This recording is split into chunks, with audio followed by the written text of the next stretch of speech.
Good morning, Goof. Welcome to the Greenville Unitarian Universalist Fellowship. I am not Ward Hammond. My name is Candy Curran, and I have the pleasure of serving this congregation as a member of your Sunday Services Committee, a member of your Personnel Committee, and a member of our Leadership Development Committee. And whether you've been with us for Sundays for a long time or you're visiting with us for the first time, we welcome you to our service today. This congregation is diverse in its beliefs, with participation open to all who agree to embrace our covenant, our mission, our values, regardless of your partisanship or lack thereof. We're a welcoming congregation to people of all sexual orientations and gender identities, races, ethnicities, and abilities. We unconditionally welcome you as your full, authentic self to our community of care, spiritual growth, and personal growth. Our congregational mission is to strengthen our connections to one another and our planet by enlivening minds and spirits, building community through liberating love, and advocating fiercely for justice. It's custom in our congregation to acknowledge our visitors and our newcomers. If this is your first time here, would you mind raising your hand so we can acknowledge you?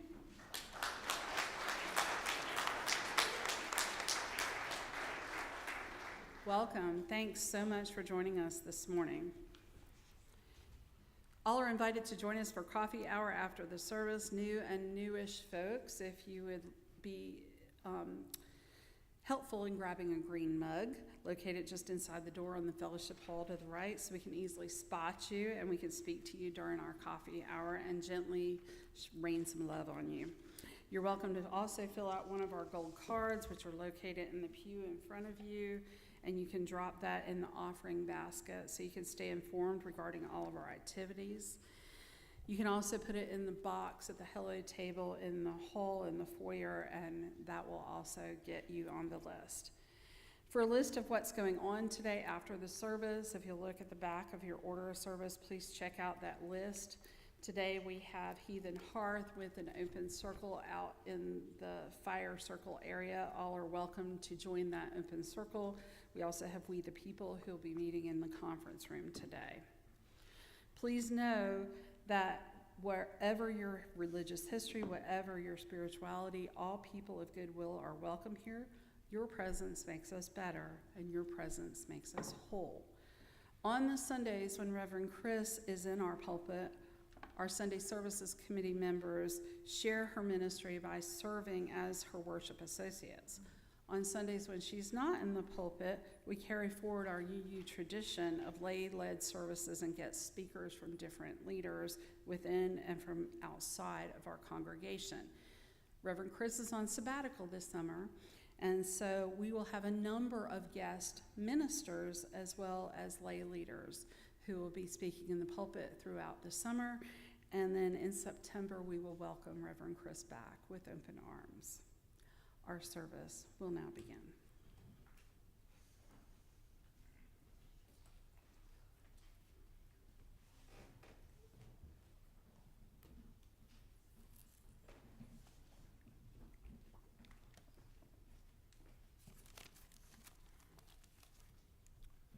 Good morning. I am Ken Elder. I am pleased to be your worship associate today. Our theme for June is Flourishing Together. Now, prior to the chalice lighting message, I came across a statement a couple of weeks ago that I think fits in very well with the chalice lighting message. It says, "Love becomes mystical when it reveals that we are participating in something larger than ourselves." And so the chalice lighting message is by Kimberly Ann Tomczak Carlson. The title is A Place of Belonging and Caring.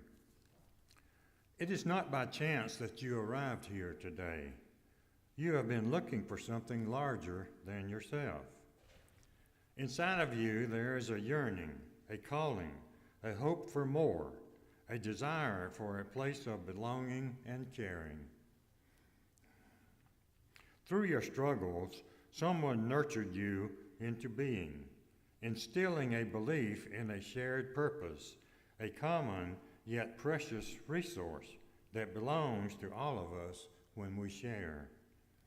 And so you began searching for a beloved community, a people that does not put fences around love, a community that holds its arms open to possibilities of love, a heart home to nourish your soul and share your gifts. Welcome home. Welcome to worship. And I would like to mention that in addition to the chalice lighting, in commemoration of Pride Month, we will also be lighting the multicolored candle.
Good morning. Happy Father's Day. Happy Father's Day. I promise you, these are not AI glasses. Mr. Mindful lost his glasses yesterday. So, good morning. I'm Ward Hammond. Last summer, I stood here and introduced you to 5 different AI models, or LLMs: ChatGPT, Claude, Gemini, Grok, and DeepSeek. We talked about AI as a mirror that reflects back to us, something that is unflattering and unjudgmental. We even had a live conversation with ChatGPT right here in this room. This morning, we're going past the mirror. We're asking what happens when the reflection becomes the room we're standing in. Our service will now begin, and we're going to sing hymn number 29, Joyful, Joyful, We Adore Thee.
Good morning, Goof.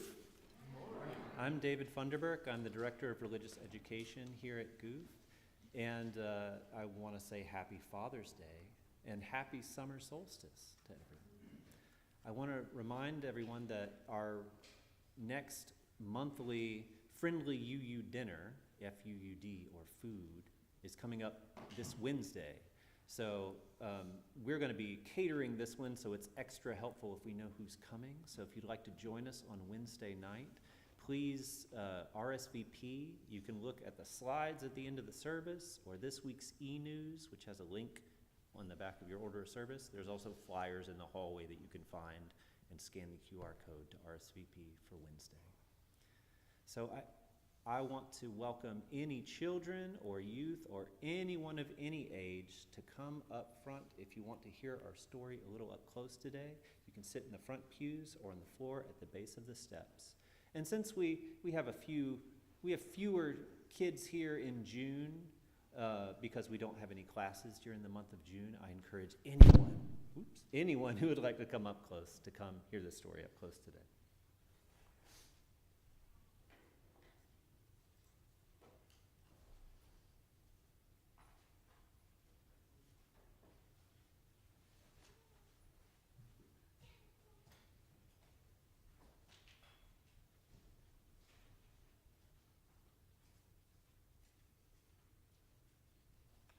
Good morning. Have you ever heard the story of the Sorcerer's Apprentice? I don't remember doing that story before. But if you've heard the story before, you may remember it's about a sorcerer or a wizard and their apprentice. Apprentice is sort of like a student, someone who's learning how to do what the sorcerer does. So in this story, the sorcerer leaves the apprentice alone for the day. And when they leave the apprentice alone for the day, let's see, we need a visual aid here. Here's a wizard. Oh no, our wizard's a little out of sorts. He's gotten a little mixed up. Sometimes it's confusing being a wizard because you have to keep your head on your shoulders. And you have to deal with all of the complexity of being a wizard. So this wizard left the apprentice alone and told him, you have some chores to do. These chores were things like, you need to clean up around here, you got a mop, you need to bring in some water. So the wizard left and left the apprentice alone. Now, the apprentice alone thought, well, I've learned a little bit of magic around here, so maybe I can make things easier for myself by enchanting one of these broomsticks to do the work for me. So the apprentice does that, and it was just enough magic to get a broomstick to sprout arms and pick up the buckets and then go get the water that the apprentice needed to get. But the broom gets water and more water and more water and more water until the room starts to flood. Now the apprentice knew just enough magic to get the broomstick to transform, but didn't know enough magic to know how to turn it off. So he panics because the room's starting to flood. He goes and gets an axe. He's like, well, maybe if I chop up the broomstick, I can solve this problem. So he gets an axe and he chops the broomstick straight in two. And what happens? The broomstick becomes two broomsticks who pick up more buckets of water and goes and gets more water and floods the floor. And he panics and he starts chopping at the broomsticks, and they just multiply and become more and more broomsticks until the room is just overflowing with water. Now at this point, the apprentice doesn't know what to do. But you know what happens? The wizard comes back. And the wizard finds the apprentice and says, oh dear, look what you've done. And the wizard has learned how to use this magic responsibly. The wizard knows how to turn it off. The wizard would have never tried to get the broomsticks to do the work for him in the first place. So the wizard fixes all the mess and fixes all the broomsticks and cleans up all the water and everything then. is back to normal. Now, I told you this magical story, but really what I want to talk about isn't magic, but technology. You know, there was a fellow named Arthur C. Clarke who said that any sufficiently advanced technology is indiscernible from magic. And later, our friend Ward Hammond is going to talk about artificial intelligence, which is a technology that's advancing so quickly that sometimes it feels like magic to us. Now, my question for you is, as we learn how to use this new technology and as more and more people use it in new ways, are we going to be like the wizard who knows how to use it responsibly without causing a lot of trouble? Or are we going to be like the apprentice who gets in over our head and causes a big mess? And if we're like the apprentice, do we have a wizard who's going to come and clean up the mess for us? I don't know. Now, if we're trying to tap into the wisdom of the wizard and learn how to use this new technology in a way that doesn't harm, that doesn't cause more problems, it might be wise of us to tap into our values and ask, how can our values guide us as we navigate this new world? As Unitarian Universalists, we put love at the center of our values. And love is one of those things that really makes us human. Because we have the capacity for love, we have the capacity also for loss and grief when we lose the things that we love. And I'm sure all of us here have experienced both love and loss. And because we have that capacity for loss and grief, we have the capacity for empathy, where we can see the love and the grief in those around us and our neighbors, and we can learn how to work towards making a world where we can reduce the amount of grief that we all have to suffer. So I'm going to leave you with one last magic trick. And hopefully this will remind us some of the things that really make us human. Because as we use this new technology, what we really don't want to lose track of is what makes us human. So imagine that this wizard is going to give you, each of you, a magic box. And if it helps you to imagine things by closing your eyes, feel free to close your eyes. If not, you can just watch my cool wizard up here. So imagine this wizard gives you a magic box, and inside this magic box is everything in your life that you have ever lost. Every single object that has gone missing. Every person or loved one that you've lost. Now I want you to imagine, if you open up this box and you see all the things in your life that you've ever lost, what's the one thing that you're most excited to see? And I really want you to imagine how that excitement would feel to see this thing that you lost for the first time, and however long it's been since you lost it. So I'm going to give you a minute. What I want you to do is, does everyone have a thought of what you would find in your box? Yeah. What I'd like you to do is turn to someone beside you, a neighbor, maybe even a stranger, and share with them. I'm going to give you a minute to just share back and forth. What was the thing in your box? And Dionisio is going to play a little music while you do that.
about we give it about 10 more seconds?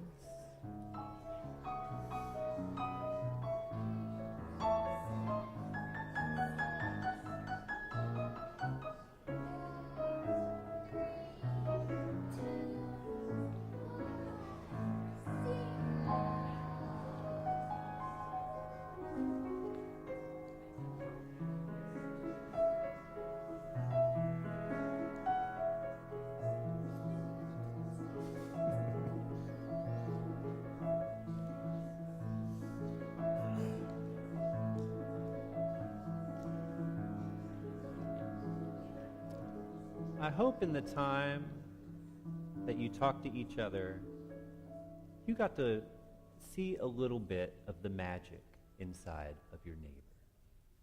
And I hope that as we learn how to use this new magic of artificial intelligence all around us, that we don't forget the magic that's inside you in your experiences.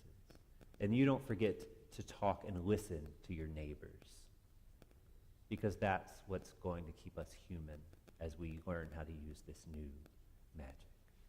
So thank you for listening. You can return to your seats now.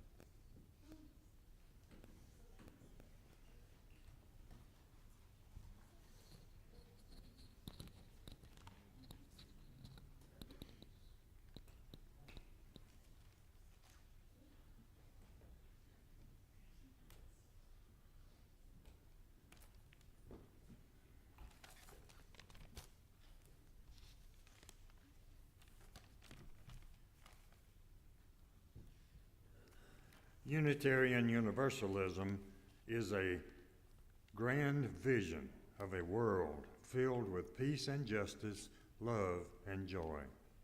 That vision is embodied in its congregations. Every congregation depends on its members and friends through their commitment of time, energy, and resources to make that grand vision real. Individually and collectively, we are Unitarian Universalists, building a world filled with peace and justice, love and joy. The offering will now be given and gratefully received. Thank you.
It is our custom in this fellowship to share the joys and the sorrows that shape our lives, honoring each one with the lighting of a candle. We all have moments of celebration and struggle. By sharing these experiences with one another, we can support and uplift each other on our journeys.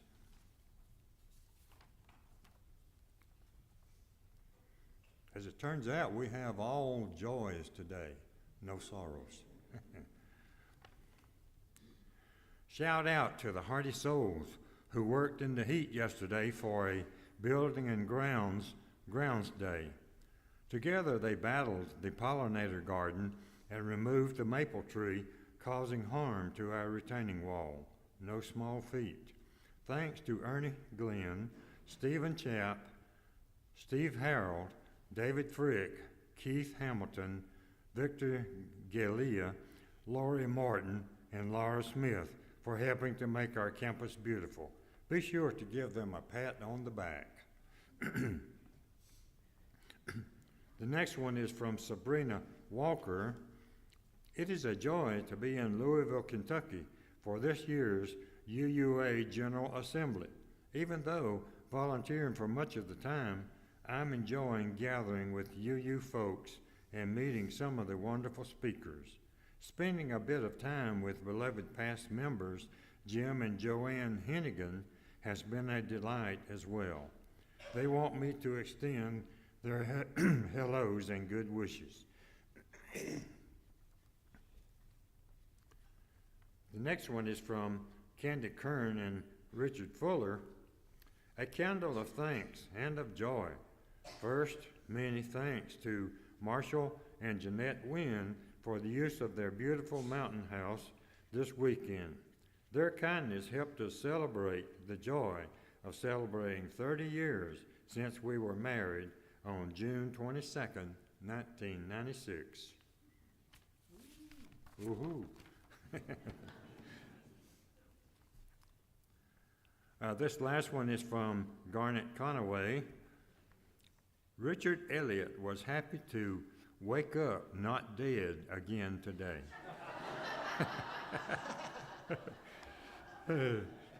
And with the help of 48 hours in the Greenville hospital system, he was glad to find that, along with his bones, he's still pretty headstrong. In this case, there was no damage from the fall and hit to the head he took on Thursday. Pretty darn good for a 91-year-old. He's very happily home, and I'm very happy to have him here.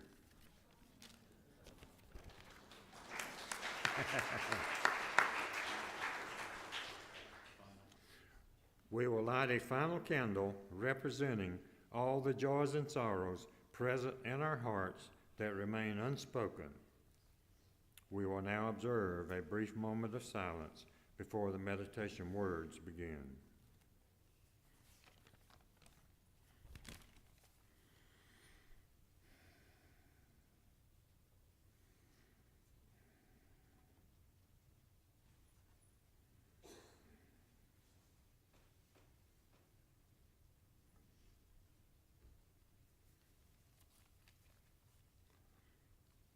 Our meditation words are by Lorraine Batorge McNeil. The title is Empowering the Fathers of This World. Today is Father's Day, a day in which we honor and offer gratitude for our fathers, in whatever form or fashion they came into our lives. Biological fathers, stepfathers, adoptive and foster fathers, grandfathers, spiritual fathers, and all of the uncles, brothers, and friends who, whether they know it or not, have helped to fill the role of father in someone's life. We are shaped by their presence and their absence, by how they choose to act and when they abstain, what they say and when they remain silent. Let us remember today and always the impact that these people have on us as individuals and as a community.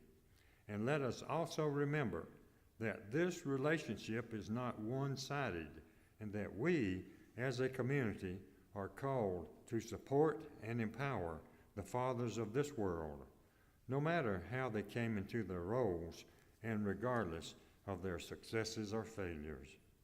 Let us raise up their triumphs, and let us have the grace to forgive them their all too human failures. Let us love our fathers and each other.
Richard, are we good?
And then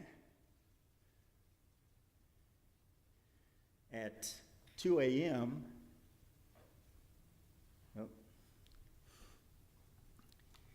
every single day, at the end of the day, around 6 o'clock, the laptop closes, the phone goes down, I unplug and stick to just pen and paper and books and my wife, of course. Unplugged. Because I could spend 24/7 playing with these tools. But that discipline of putting it down is the whole point. It's not by accident. 40 years in technology, 50 plus years in meditation or on a cushion, they're not opposites. They're the same practice. We go deep and then we let go. Okay? So to understand where we're going, we have to look at where we are right now.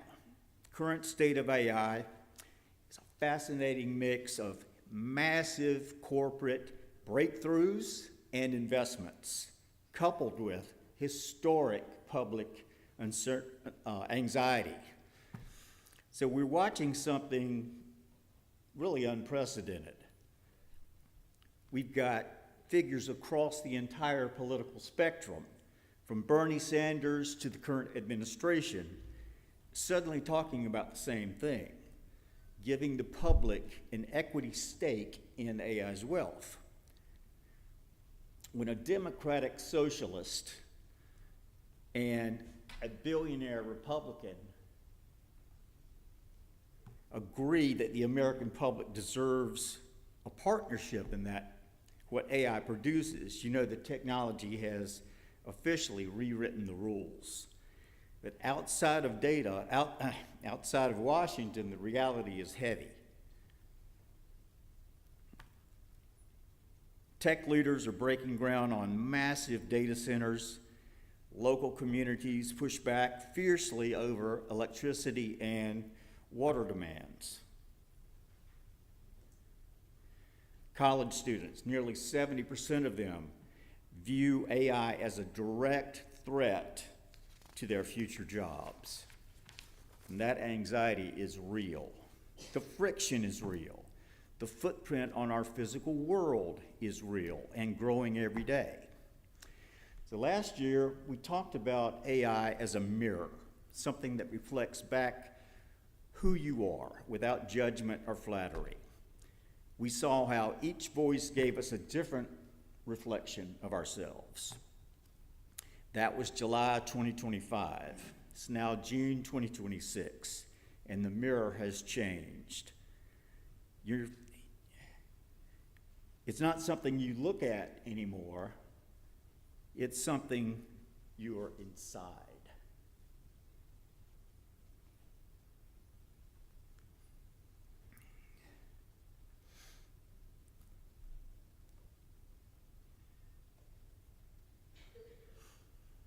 Last November, researchers at Princeton announced something that should have given us all pause.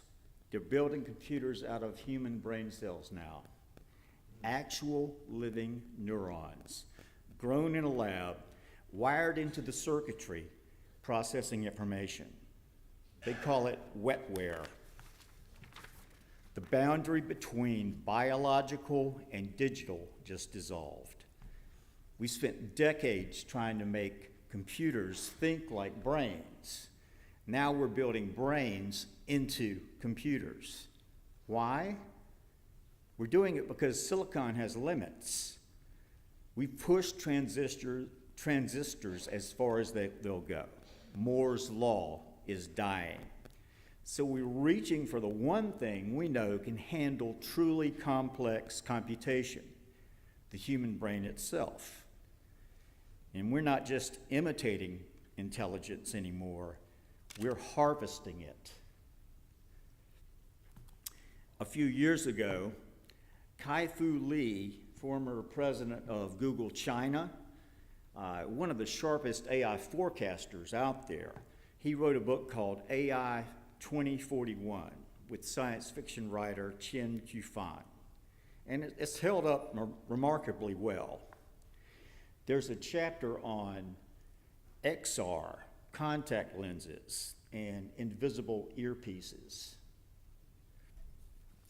Not something you wear, something you are. A layer of augmented reality between you and the world that never turns off. And let me show you what this looks like. Something like this. You're walking down the street, the system is feeding you information about every person you pass. Their name, their LinkedIn, what they bought last week, their last Facebook post. And then you're in a meeting and the AI is whispering in your ear, reading micro expressions, optimizing your own performance in real time.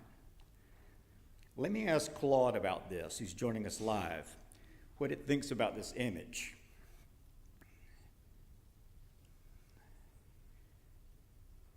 Good morning, Claude.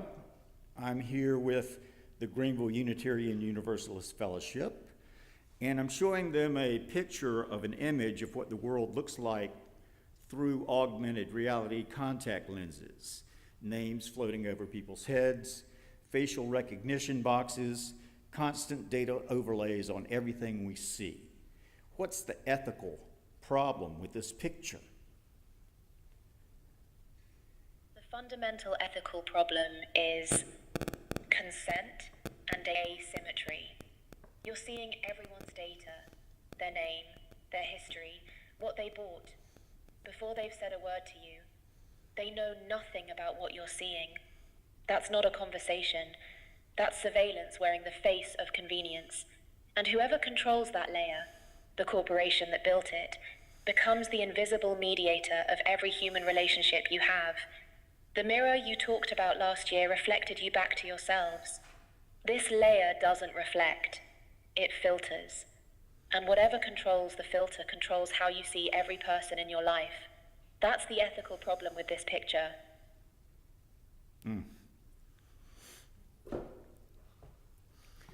So, here's the thing. It won't feel like an invasion.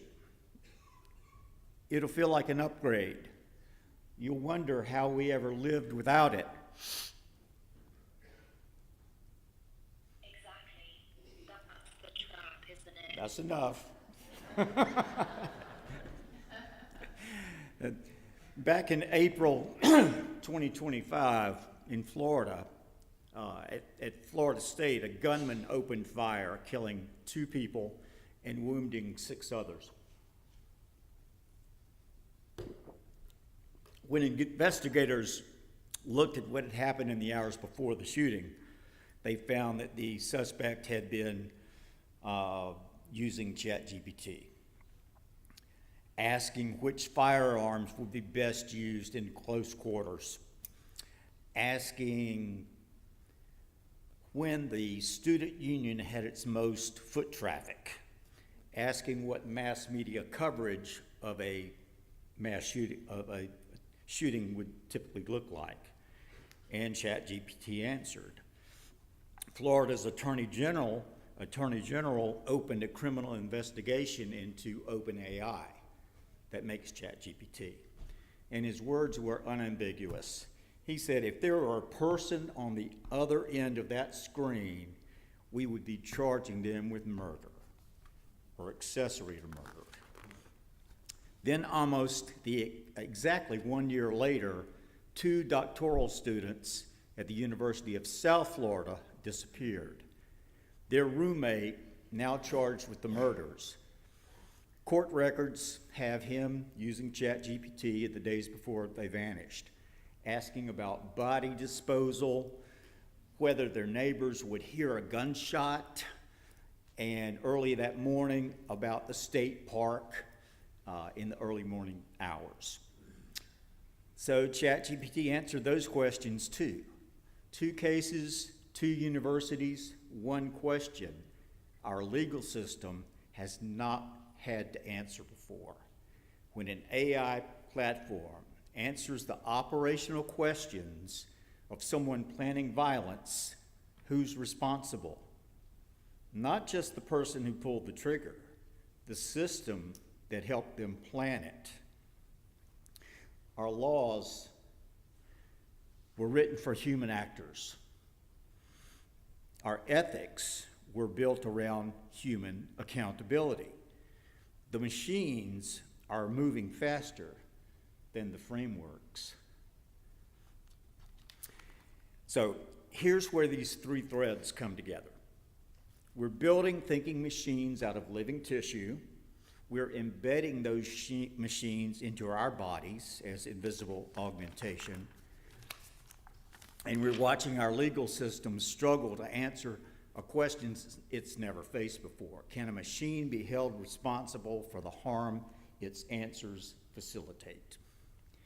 The question isn't whether to engage with this technology or not. That ship has sailed. We're already inside it. The question is, what do we do about it? And here's my answer in a few words. AI for good.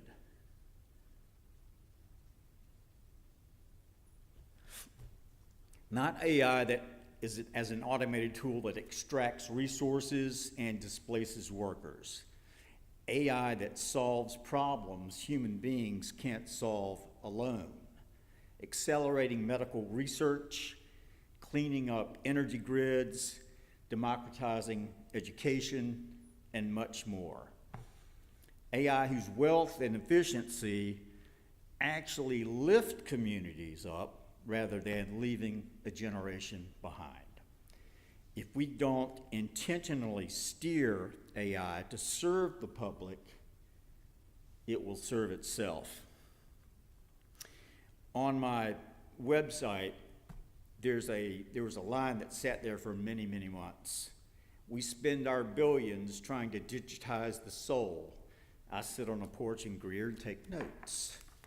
That's not anti-technology. Over 40 years in tech and meditation, 8 hours a day in these tools. I am not a Luddite, all right?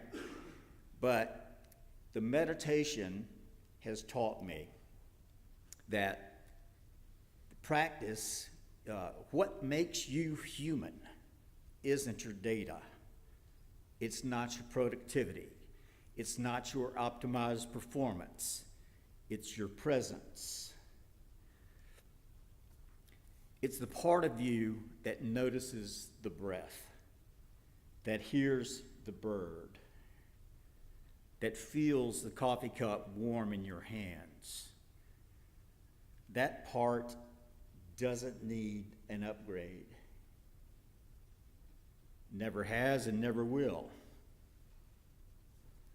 I think medical is going to be huge. So, I want to bring this home now, literally. DartPoints recently announced a $125 million expansion of its data center right here in Greenville County. New AI infrastructure, new capacity, new power demands on our grid, 10 new jobs. 10 jobs. That's the problem in a single sentence. The AI infrastructure brings capital. It doesn't automatically bring broad prosperity. A member of this congregation, Jeff Darling. Jeff, are you here today? We've been talking casually, just the two of us so far. A conversation that started simply saying Greenville needs to get ahead of what AI will do to just the job market here. So Jeff and I, and many more of you, have been involved in GOAL, Greenville Organization for Accountable Leadership. GOAL met, that interfaith coalition won $5 million in affordable housing funding from Greenville County. It also helped staff our 988 mental health crisis line. They know how to walk into county council chambers, ask the hard questions, of the named officials in front of a room full of people. We think goal may be exactly the right vehicle to bring an AI policy conversation to county council. That's not an official position, it's just the kernel of an idea that Jeff and I were talking about. But I wanted to plant it here this morning in this room because if it's going to grow, it starts with people like you.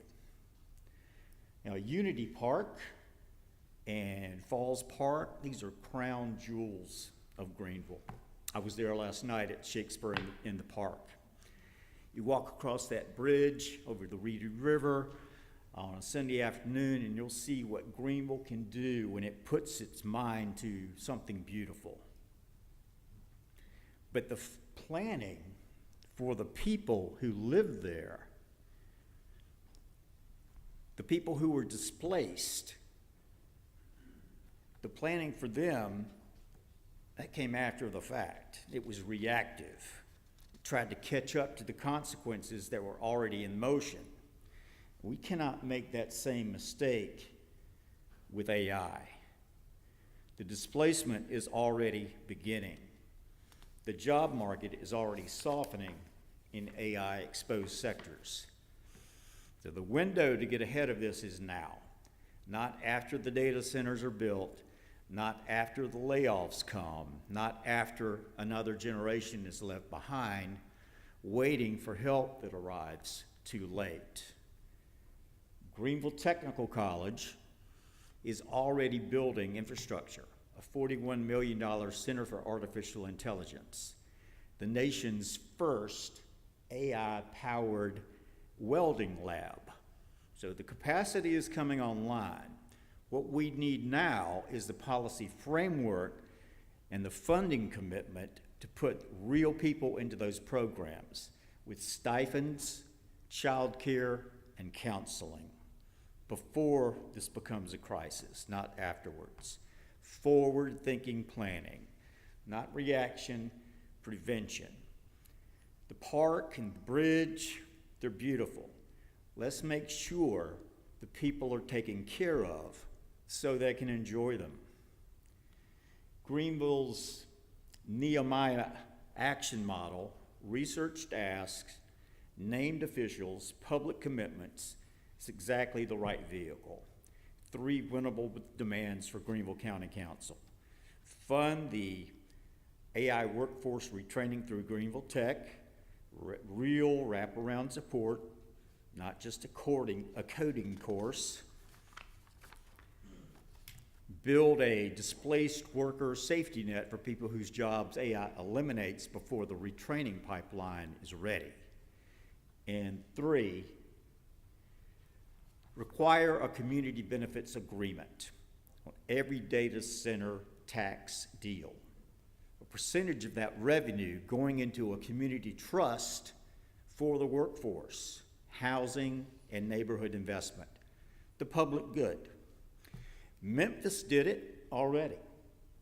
Henrico County, Virginia did it. Greenville County can do it too. Bernie Sanders needs Congress to act on AI ownership. We just need county council. The mirror isn't talking back anymore. It's becoming the room. But you, the awareness, feeling this moment, being here now, you're not the reflection. You're the one looking. Go deep with these tools, learn what they can do, play with them, use them in the service of something larger than convenience. And then, laptop closed, phones down, hands off. Stay present, stay human. Don't forget that. Thank you.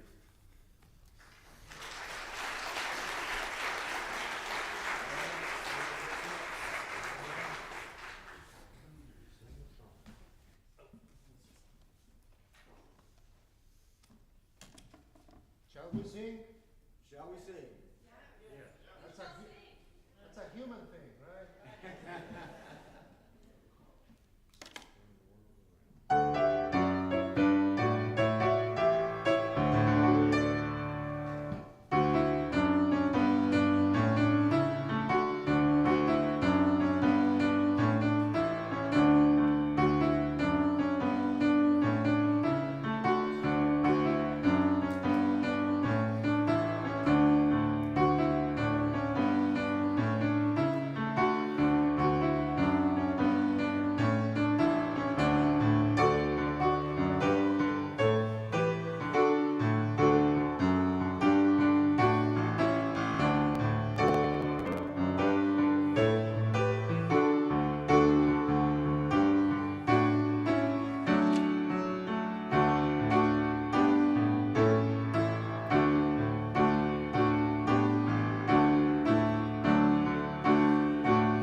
Please join me by saying the words on the screen as we extinguish the chalice.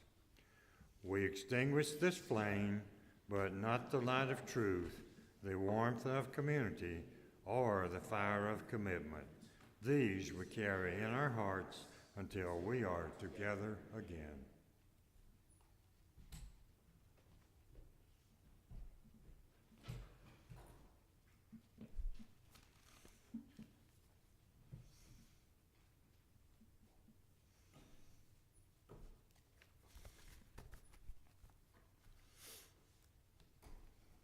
Sorry we ran a little long today, just a little bit, but David's story and Ken's input was fantastic. Go forth into the world of infinite connection, and remember, you are not your notifications.